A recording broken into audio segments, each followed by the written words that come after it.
तो अभी शुरू करते हैं डॉक्टर साहब मीटिंग। जी। तो आपका खूब खूब स्वागत है सनातन शक्ति में। भगवान जय श्री राम का नाम लेके चालू करिए आपका संदेश जो आप सनातन शक्ति के माध्यम से भारत की जनता को देना चाहते हैं। उसके पहले मैं पूरी कर लेता हूं कि जो देखने वाले हमारे श्रोता है, प्रेक्षक है, सबको विनती है कि आप सनातन शक्ति में जुड़िए, उसको सब्सक्राइब करिए, उसको शेयर करिए, लाइक करिए, ताकि सनातन शक्ति का संदेश जो सारे भारतवासियों के लिए, सारे सनातनियों के लिए है, सारे सनातनियों तक पहुंचे। धन्यवाद। आशा है कि आपका सहयोग रहेगा। डॉक्टर साहब, ये आज मैं इंट्रोड्यूस कर रहा हूँ डॉक्टर संतोष राय, जो विद्वान भी है, डॉक्टर भी है, एक्टिविस्ट भी है और अपनी खुद की हिंदू एकता आंदोलन पार्टी चलाते हैं। उनके लिए भारत माता और हिंदू राष्ट्र सब कुछ है, उसको छोड़ के कुछ भी नहीं है। उसने बहुत से भोग भी दिए, बलिदान भी दिए हुए हैं, फिर भी अपने ध्येय पे अड़े हुए हैं। तो डॉक्टर साहब आपका वेलकम है। Take over the mike doctor साहब, नाउ यू प्रोसीड प्लीज। हर हर महादेव बंधुओं, जय हिंद स्वराज, भारत माता की जय। वंदे मातरम। सावन का मास चल रहा है। प्रथम रूप से मैं शिव की स्तुति से प्रारंभ करूंगा। ओम नमः शिवाय, ओम नमः शिवाय, हर हर शंभो नमः शिवाय। ओम नमः शिवाय, ओम नमः शिवाय, हर हर भोले नमः शिवाय। नागेंद्र हाराय त्रिलोचनाय भस्मांगराय महेश्वराय नित्याय शुद्धाय दिगंबराय तस्मै नमः नमः शिवाय। मंदाकिनी सलिल चंदन चर्चिताय नंदीश्वर प्रमथनाथ महेश्वराय मंदार पुष्प बहु पुष्प सुपूजिताय तस्मै नमः नमः शिवाय। शिवाय गौरी वदनाथ वृंद सूर्याय भक्ता धरनाथकाय श्रीनीलकंठाय वृषध्वजाय तस्मै शिखाय नमः शिवाय। वशिष्ठ कुंभक गौतमार्य मुनीन्द्र देवाय शेखराय चंदाक वैश्वानर लोचनाय तस्मै वकाराय नमः शिवाय। शिवाय गौरी वदनाथ वृंद सूर्याय दत्ता धरनाथकाय श्रीनीलकंठाय वृषध्वजाय तस्मै शिखाय नमः शिवाय। ओम नमः शिवाय, ओम नमः शिवाय, हर हर शंभो नमः शिवाय। ओम नमः शिवाय, ओम नमः शिवाय, हर हर भोले नमः शिवाय।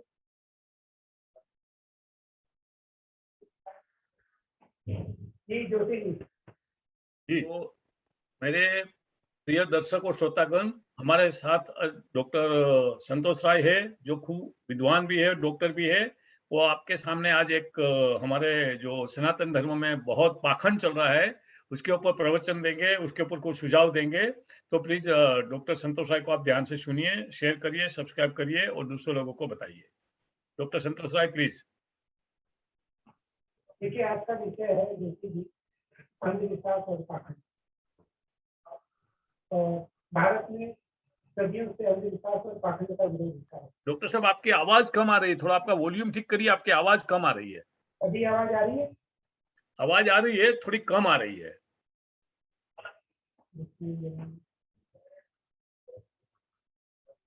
अब ठीक है? अभी ठीक है, हाँ अभी ठीक है। तो मैं कह रहा हूँ कि भारत में सदियों से अंधविश्वास और पाखंड का विरोध होता है, और उस पाखंड और अंधविश्वास का जो विरोध होता था, उसका आधार से भेद होते थे, उसको रख के बाकी चीजें होती थी, उसका विरोध करते हैं। बाकी उसके बाद अन्य ग्रंथ है, पुराण है, स्मृति है, स्मृति है, बाकी को मान्यता नहीं। आज भी आपने देखा है कि कई कथाकार बिना शास्त्रीय प्रमाण के कथा करते हैं।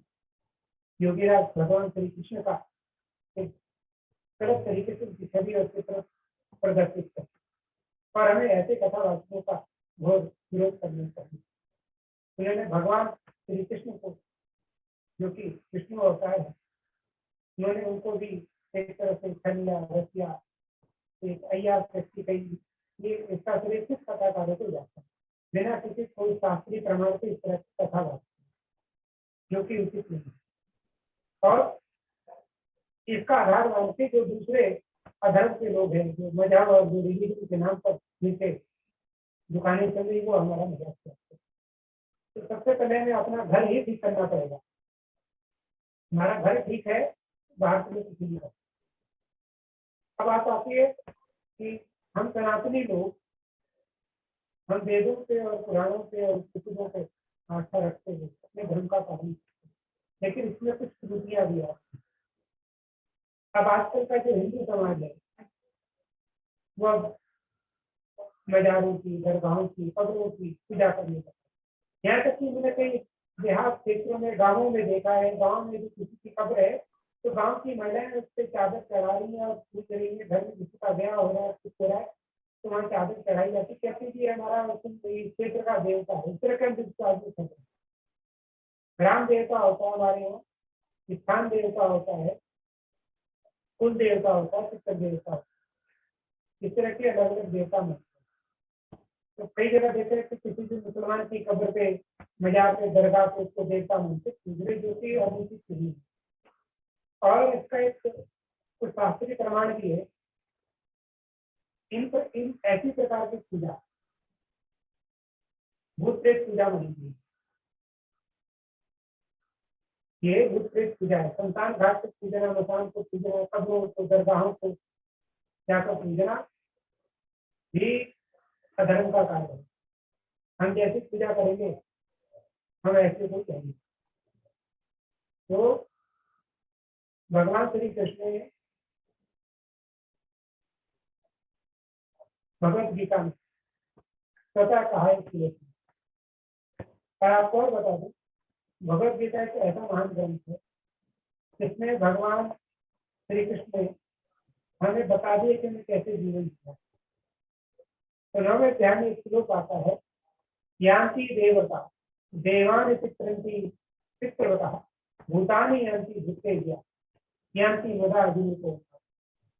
अर्थात भगवान कहते हैं, जो देवों को पूजते हैं वे देवलोकों को प्राप्त होंगे, जो पितरों की उपासना करते हैं पितरों को प्राप्त होंगे, जो भूत प्रेतों को पूजता है भूत प्रेतों को प्राप्त होगा, और जो मुझे पूजेगा मेरे वैकुंठ धाम को प्राप्त होगा। इसका भाव क्या हुआ? हमारे यहाँ कई कोटि प्रकार के देवी देवता, करोड़ देवी देवता नहीं, कोटि उसमें प्रकार के देवी देवता, हम उनको पूछते तो लोगों को प्राप्त होगा। कई बार हम क्या करते हैं कि अपने पूर्वज, माता पिता, दादा दादी और पूर्वज की फोटो मूर्ति बना के मंदिर में हम उनको तर्पण करें, श्राद्ध करें, उनकी याद में भूखों को भोजन कराएं, गाय को घास दें, कुत्तों को दें, पक्षियों को दें। यदि उनका पुनर्जन्म भी हो चुका है तो हम श्राद्ध से करते हुए सुखी रहे। लेकिन उन पितरों के पूर्वजों की फोटो बनाकर जो हो सकता है मोक्ष को प्राप्त होते हो, पुनर्जन्म उनको देव स्थान या मंदिर में रखना उचित नहीं है।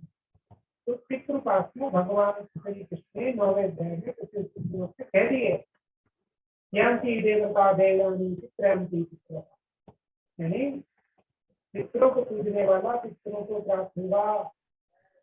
पितृ भी भटकेंगे, हम भी वही आगे भटकेंगे। मत करो उनको, श्राद्ध करो, तर्पण करो, याद करो उनको। और फिर भगवान कहते हैं, भूतानि यान्ति भूतेज्या, अर्थात जो भूतों को प्रेतों की उपासना करेगा वो भूत प्रेत बनेगा। ये स्पष्ट है। अब हम कर क्या रहे हैं? हिंदू लोग दिल्ली में निजामुद्दीन औलिया है, अजमेर में ख्वाजा मोहद्दीन चिश्ती, मुंबई में हाजी अली, न जाने कितनी दरगाह है। तो हिंदू समाज आके अच्छा टेक रहा अपने लिए से। कभी ईश्वर से साक्षात्कार नहीं किया होगा मन से, उससे मांगे।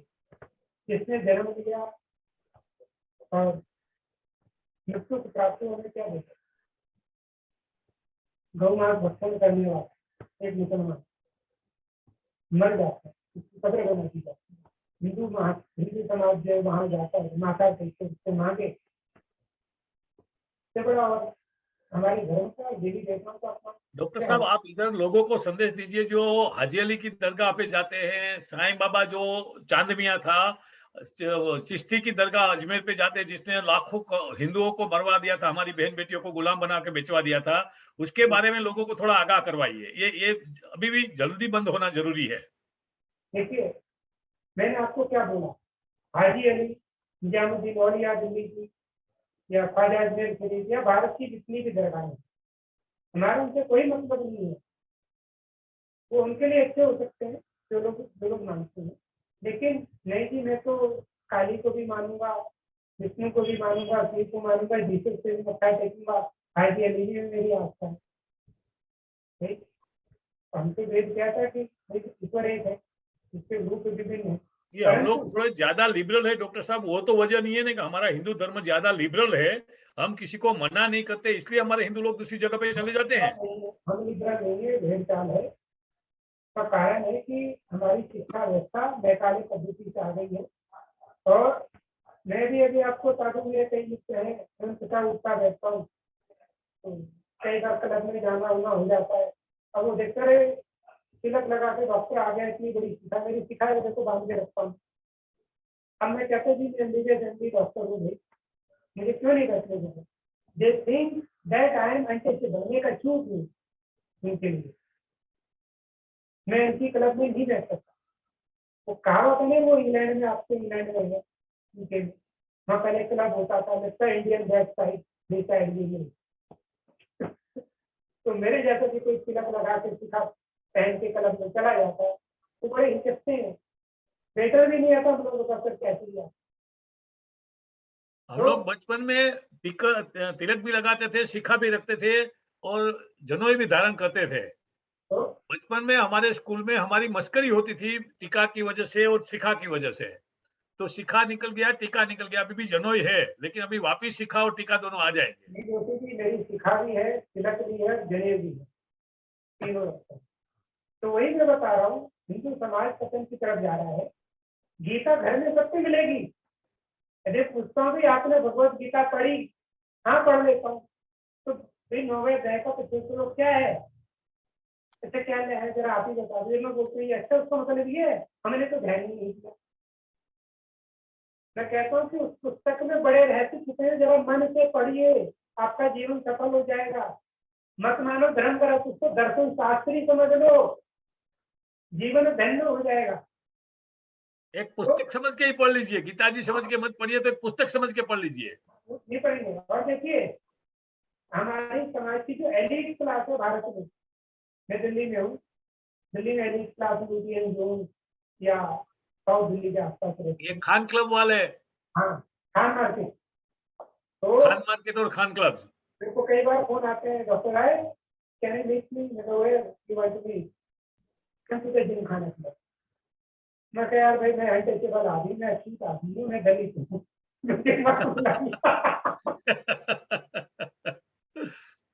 मैंने बोला मैं आपके लिए दलित हूँ, आई एम अनटचेबल, मेरी घर तो पहुंच भी गए, मेरी बनेगी नहीं, क्या फायदा। मगर लोग देखेंगे 10 लोग, फिर पूछे किसी बच्चे डैडी हुई क्यों, जी तो मैं डायरेक्ट मिल लो किसी जगह, कॉफी शॉप या चाय की दुकान पर, मैं वहाँ सीखूँ क्या मेरे आते। तो अब मैं जब उनकी क्लास में देखता हूँ और उनके डिस्कशन क्या होते हैं, तो मैं इसमें खरीद दे क्या। तो मैं आपको पंडित जी एक उदाहरण दे रहा हूँ, मैं मुंबई के अपने कार्यालय में एक दिन बैठा हुआ था, मेरे एक मित्र है, डॉक्टर है, ही जो डॉक्टर, उनकी वाइफ भी डॉक्टर है, मैं नाम नहीं लूंगा। तो मेरे को फोन किए, डॉक्टर मैं नासिक से आ रहा हूँ, आप मुंबई हो? तो कहा मेरे मुंबई में पहले गोरेगांव वेस्ट में भी मेरा घर था, बंद कर दिया, ऑफिस भी था। मैं कहा जी, मैं कहा अचानक कहाँ से आ रहे हो डॉक्टर? कहते मैंने शिरडी गया था, रात को फ्लाइट है, 2-3 घंटा आपके साथ गप्पे मार लेंगे। मेरा मुंह बड़ा उतर गया, मैं कहा आए हो। तो उनकी पत्नी जो कि गायनेकोलॉजिस्ट है, मेरे को प्रताप दे दी थी, कहते डॉक्टर प्रताप बाबा का। तो कौन से बाबा? कहते सही बाबा। मैं कहा माता जी ये प्रताप तो मैं ले नहीं सकता। तो कहती आपको हिंदू आदि हो, आप बाबा का प्रसाद नहीं लेते। मैं कहा माते दीदी बहन क्या सुनना चाहती हो? मैं सनातन धर्म में तो आस्था है मेरी, साईं तो चांद में आस्था नहीं। कहती तो गलत है। मैं कहा आपका निजी मामला है, मेरा निजी मामला। I am not going to force you that you doesn't believe in, लेकिन आप मेरी आस्था को अपमान मत। उसके जो हस्बैंड है वो समझ गए। अगर आए तो बहुत कट्टर है, मतलब कट्टरता का बात नहीं है, मैं बहुत सहिष्णु हूँ, I am very tolerable man. I am not going to harm you, I am not going to kill you, I am not a Muslim, I am a Sanatani Vaidik Hindu. बस टेलीग्राम फिर मैंने उसे पानी नहीं भरा, मैंने प्रसाद नहीं दिया क्योंकि मित्रता भी है। तो मैंने उससे पूछा ऐसा आप कभी त्रंबकेश्वर गए हो? कहते ये क्या है? मैं कहते किस्सा त्रंबकेश्वर क्या है? तो द्वादश ज्योतिर्लिंगों में एक ज्योतिर्लिंग। उन डॉक्टर साहब को जो कि एक एमबीबीएस एमडी है, एक एमबीबीएस एमडी गायनी है, दोनों पोस्ट ग्रेजुएट डॉक्टर है।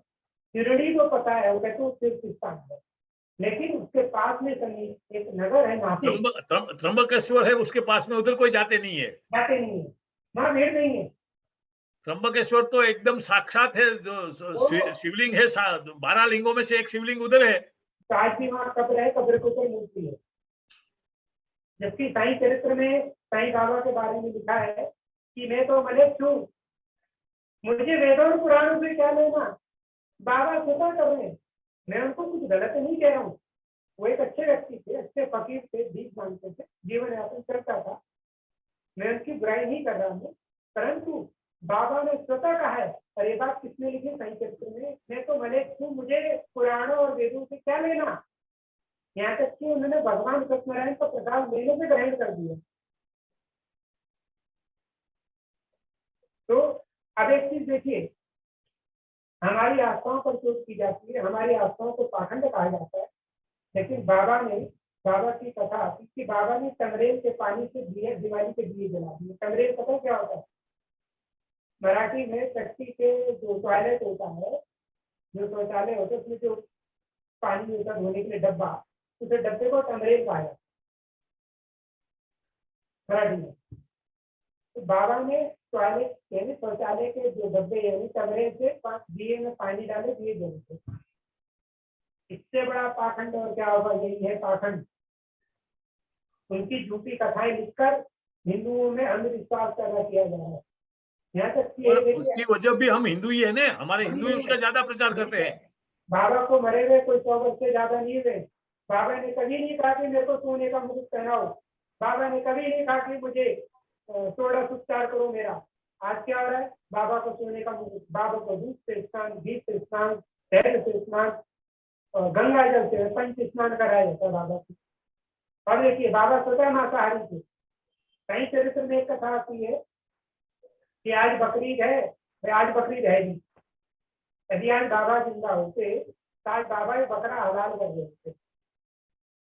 बाबा दिन में 5 बार नमाज पढ़ते थे और बाबा कहते थे सबका मालिक एक है और अल्लाह मालिक है। तो बाबा ने कभी नहीं कहा किसी ईश्वर या देवी देवता देवी की बात की मैं इसको क्यों पूछूं अपने देवी स्थान में? मैं अपने देवी देवताओं का अपमान कर रहे हैं हम लोग, उसकी मूर्ति उसका चित्र रखकर अपने मंदिर में। यदि कोई हिंदू ऐसा कर रहा है, मैं कहता हूँ वो हिंदू वो ही है, अपने पूर्वजों का, अपने पितरों का, अपने देवी देवताओं का और इस पुण्य भूमि का वो अपमान कर रहा है। यानी एक पिंडारी पुत्र को हम अपने धर्म स्तर में जगह दें, उस पिंडारी को पूज रहे। बाबा स्वतः कह रहे हैं कि आज बकरीद है, जाओ बकरा ले आओ। तो बाबा ने इसका जिक्र किया है। तो बाबा ने जो है उसकी बकरे की जो है कुर्बानी देकर उसका मांस की बिरयानी बनाई, मीठी जो नमकीन बिरयानी। हिंदू नाराज ना हो जाए इसके लिए मीठी बिरयानी। तो ये सब चीजें हैं। तो इसका कारण कौन है? कारण इसके लिए हिंदू समाज है। और इसमें मूलभूत कारण तो हमें देखो, हमारे लोग बॉलीवुड के पीछे बहुत है। तो बॉलीवुड के बड़े बड़े अमिताभ बच्चन, अजय देवगन माथे पे टोकरा लेके चादर चढ़ाने के लिए अजमेर शरीफ जाएंगे। हमारे लोगों को ही समझना चाहिए ना, हमारे लोग तो लीडर बन के उधर जाते हैं। देखिए, मैं आपको बता दूं, ऐसी स्थिति पूरे राष्ट्र में है। पता नहीं कितनी दरगाहें और कितने कब्रों पर और मजारों पर हमारे हिंदू जाके चादर चढ़ाते हैं और पैसा।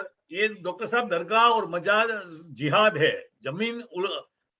ये हथियाने का एक तरीका है, कब्जा करने का। उसके ऊपर कुछ भी दरगाह बना दे, कुछ भी मजार बना दे, और हमारे हिंदू लोग पागल है, उधर चले जाते हैं। ख्वाजा मोहद्दीन चिश्ती, जो कि हमारे अंतिम हिंदू सम्राट पृथ्वीराज चौहान का शत्रु था, और हमारा हिंदू समाज जो है उनको जाके श्रद्धा कर रहा है, पूज रहा है, उनको भगवान मानते हैं।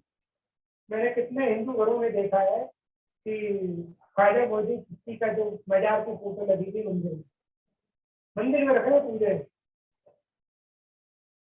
कोई नहीं, हमारा फर्ज है, यही सनातन शक्ति का मेन यही है कि सोए हुए सनातनियों को और जो गलत रास्ते पे जा रहे हैं उसको सही रास्ते पे लेके आने का, यही तो ये हमारा ध्येय है। उसमें आज पहला दिन का आपका प्रवचन है। इसलिए मैं कहता हूँ, श्रीमद् भगवत गीता का 9वां अध्याय 25वां श्लोक उठा के देखिए। भगवान श्री कृष्ण स्पष्ट कह रहे हैं कि देवी देवताओं को पूजने वाला देवों को प्राप्त होगा, पितरों को पूजने वाला पितरों को प्राप्त होगा, और भूत प्रेतों को पूजने वाला भूत प्रेतों को प्राप्त होगा, और जो मेरी उपासना करेगा मेरी वैकुंठ धाम को प्राप्त होगा। हम किसको पूज रहे? भूत प्रेत पूज रहे हैं। क्या होगा? वही नहीं है, बुद्धि भ्रष्ट हो गई है। और इतनी आपत्ति नहीं है डॉक्टर साहब, हमारे जो शास्त्रों में नहीं है देवी देवता, सत्यनारायण, संतोषी माता, भाग्यलक्ष्मी माता, ऐसी की पूजा हो रही है। लीजिए, इससे भी मैं बता दूं, भाग्यलक्ष्मी तो तिथि के लक्ष्मी माता का उल्लेख है। लक्ष्मी पूजन शुक्रवार से है, ग्रंथों प्रमाण है लक्ष्मी पूजन का। क्या संतोषी माँ नाम की देवी है क्या? नहीं है। वही तो मैं लोगों को बोल रहा हूँ कि भाग्यलक्ष्मी में खाली लक्ष्मी का नाम यूज किया हुआ है, नाम की देवी कोई हुई नहीं है यहाँ तक। ठीक है, देखिए, भाग्यलक्ष्मी, ठीक है, माया लक्ष्मी, दक्षिण भारत में जाएंगे लक्ष्मी के अलग अलग नाम है। अन्ना लक्ष्मी, ठीक है, आप दक्षिण भारत में लक्ष्मी को अलग अलग नाम से पुकारते हैं, और भाग्यलक्ष्मी नाम है क्योंकि मैंने पूरा भारत भ्रमण किया है। दक्षिण भी ये नाम मिल जाएंगे। और भाग्यलक्ष्मी का तो बकायदा जिसको आज भाग्यनगर होना था, जिसका नाम, जिसको आज हैदराबाद बोलते हैं जी, ठीक है, जो हमारे माटी का कलंक है हैदराबाद जो नाम है, उसका प्राचीन नाम भाग्यनगर था। क्यों? क्योंकि वह माता भाग्यलक्ष्मी का मंदिर था जी, ठीक है। तो भाग्यलक्ष्मी का वहां मंदिर था, तो इसलिए उसका नाम भाग्यनगर पड़ा। मैं यदि कोई बात रखता हूँ पंडित जी, उसको साक्ष्य के साथ रखता हूँ जी, क्योंकि दक्षिण में कई नाम प्रचलित है, लेकिन हमें विशेष रूप से मजारों की, कब्रों की, साईं बाबा की पूजा का विरोध करना पड़ेगा। हम इसके लिए नहीं कहते कि हम लड़े मरे मारकाट करें, नहीं, ये कदापि नहीं। हम इसको प्यार से तर्कों द्वारा इसको लोग सामने रखें कि ये मार्ग है, आपको कौन सा मार्ग चाहिए। देखिए, वैदिक काल में कुछ और भी जो पाखंड चलते थे, पाखंड का तो आदि भगवान जगत गुरु शंकराचार्य ने खंडित किया तर्कों द्वारा। ये प्रमाण है इतिहास का। कभी आदि भगवान शंकराचार्य ने गाली गलौज या कुतर्क या लड़ाई से सब यानी सनातन धर्म को पुनर्स्थापित नहीं किया।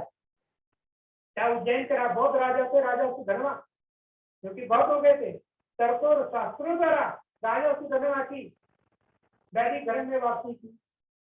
जी, महान पंडित मंडल मिश्र से उनका साक्षात हुआ, फिर उनकी पत्नी साक्षात की तर्कों द्वारा, तब जाके पराजित हुए वो। फिर सनातन धर्म में जो उनकी अद्वैत परंपरा थी, अद्वैत परंपरा में क्या है, शंकराचार्य ने कहा हम ब्रह्मास्मि, मैं ही ब्रह्म हूँ। तो हम तर्क द्वारा अपनी चीजों को प्रस्तुत करें कि ये सत्य है, ये असत्य है, आप किस मार्ग पे जाना चाहते हो, असत्य मार्ग पे या असत्य मार्ग पे। तो मैं यही कहना चाहता हूँ कि हम ईश्वर का स्मरण करते हुए अपने धर्म पर अड़े रहे, हम पाखंड और अंधविश्वास का विरोध करें। यदि हम धर्म पर आए हैं और धर्मपरायण रहते हुए अपने नियत कार्य को करते जो हमारे नियत कर्म है, जैसे कोई डॉक्टर है, कोई चिकित्सक है, कोई लेबर है, जैसा भी है, कोई श्रम करता है, अपने धर्म पे आस्था रखे, गलत मार्ग का अनुसरण न करे और मेहनत करते हुए आगे बढ़े। मैं कहता हूँ कि वो अंतिम समय में भी ईश्वर के पास मोक्ष की तरफ प्राप्त होगा और सुख दुख के जीवन में आते रहते हैं। और किसी भी एक होता है ना, अर्थ की कामना के लिए, दूसरी कामना के लिए हम गलत चीजों का सहारा लेते हैं, कभी ये तांत्रिक, कभी वो मौलाना, कभी वो इमाम, कभी वो मौलवी। आजकल बड़े बड़े अखबारों में कह होते हैं कि काला जादू 24 घंटे में वशीकरण, फलानाकरण, ठीक है, मनचाहा प्यार, ये सब मैंने देखे अखबारों में ऐड होते हैं। ये सब की दुकानें हम बंद करेंगे आने वाले समय में। हिंदू समाज से मेरा आग्रह है कि ऐसे पाखंडियों से बचे, अंधविश्वास से दूर रहे, कब्रों और दरगाहों की निजात पूजा बंद करे। बस मैं कहता हूँ कि जब हम ध्यान लगाते हैं, आपका घर में मंदिर नहीं है, पूजा नहीं करते, मैं कहता हूँ क्या पद्मासन में बैठ जाए, ध्यान हृदय को केंद्रित करें, तो भगवान कहते हैं कि मैं तो प्रत्येक जीव के हृदय में विराजमान हूँ। हम अपने अंदर की तरफ झांके और उसको फील करें, ईश्वर हमारे पास है, ईश्वर हमारे अंदर है। और जो मैं जीव हूँ, क्या हूँ, एक आत्मा हूँ, और आत्मा क्या है, उस परमात्मा का अंश है। तो हो गया ना, हम ब्रह्मास्मि। हम ब्रह्मास्मि कर, मैं ही परमात्मा का अंश हूँ। यानी प्रत्येक जीव परमात्मा का अंश है। प्रत्येक जीव में प्रत्येक परमात्मा को बराबर देखो, अलग अलग मत देखो। यही इसका सार है। हम पाखंड और अंधविश्वास के मार्ग को न अपनाकर ईश्वर को पाने का मार्ग प्रशस्त करें, और ईश्वर हमारे पास है, हमारे शरीर से, बस उसको जानने की आवश्यकता है। इसलिए कोई जरूरत नहीं है। भगवान शंकराचार्य ने कहा है, यदि आपका पुष्प नहीं है तो मन के पुष्प से ईश्वर की वर्षा करो। आपका नैवेद्य नहीं है, मन के नैवेद्य से ईश्वर को नैवेद्य दो। यदि आप पास नृत्य नहीं तो मन के नृत्य से, यानी मन से होती है हमारे सनातन धर्म में सी मानस पूजा। हम शिव की मन से भी पूजा करते हैं। हे आकाश, हम आकाश में पुष्पम समर्पयामि, यानी आकाश पुष्प के रूप में समर्पित है। जो ये हवा चल रही है सुगंधी के रूप में समर्पित है। पृथ्वी सुगंध है, हवा नैवेद्य है। ऐसे जो पंच तत्व है, पंच तत्वों को हम ईश्वर को समर्पित करते, क्योंकि तो उन्हीं का जो दिया हुआ है। जरूरी नहीं कि हमारे पास फूल हो, दूध हो, घी हो, नहीं है तो वो भी चलेगा। भगवान कृष्ण गीता में कहते हैं, सत्रम पुष्पम फलम तो मेरे को यदि इच्छा से पत्र, एक पान का पत्ता, पेड़ का पत्ता, फूल जो मिल जाए, कांटा भी जला दे, मैं उसको स्वीकार करता हूँ। तो भगवान को 56 भोग का लालच नहीं, जैसा है उसको समर्पित कर, जो कुछ है उन्हीं का दिया गया। तो मैं अपनी वाणी को विराम देता हूँ और यही बोलूंगा कि हिंदू समाज सही मार्ग पर चले, अंधविश्वास और पाखंड का मार्ग न अपनाए, पाखंडी और अंधविश्वासियों का विरोध करे। फर्जी मौलवियों, फर्जी साधुओं, फर्जी शंकराचार्य, फर्जी महामंडलेश्वरों के चक्कर में न पड़े, जो अपने आप का आजकल भगवान घोषित कर रहे हैं, उनके पास भी न जाए, तो और विरोध करे और अपनी मान्यताओं, अपने वेदों और पुराणों पर, अपने उपनिषदों पर अड़ग रहे। यही सनातन धर्म है। जो धर्म की रक्षा करेगा, धर्म उसकी रक्षा करेगा। जो धर्म के साथ है, धर्म उसके साथ है। बस इसके साथ कोई शब्द नहीं है मेरे पास कहने को। हर हर महादेव, जय हिंद। हर हर महादेव। डॉक्टर साहब, आपका खूब खूब धन्यवाद। आप आए हमारे मंच पे, लोगों को आपका ज्ञान का लाभ दिया, और उम्मीद है कि वापिस हम जुड़ेंगे।